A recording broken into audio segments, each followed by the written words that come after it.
महाराष्ट्राचे मुख्यमंत्री म्हणून श्री देवेंद्र फडणवीस आणि उपमुख्यमंत्री म्हणून अजित पवार व एकनाथजी शिंदे यांनी शपथ घेतली आणि आता महाराष्ट्र विधानसभेचं 3 दिवसीय विशेष अधिवेशन चालू झालंय। या अधिवेशनामध्ये सर्व नवनिर्वाचित आमदारांना शपथ घ्यायची आहे। महायुतीच्या सर्व आमदारांनी यामध्ये शपथ घेतली, परंतु महाविकास आघाडीच्या सर्व नेत्यांनी किंवा नवनिर्वाचित आमदारांनी शपथ घेतलेली नाहीये। त्यांनी या शपथसत्रावरती बहिष्कार टाकलेला आहे।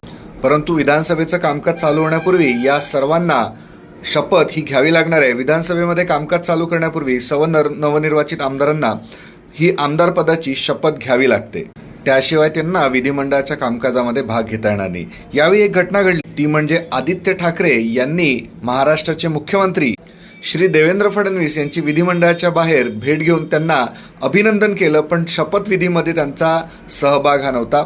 तर अशाच माहितीसाठी MPSC लक्ष चॅनल सबस्क्राईब करा।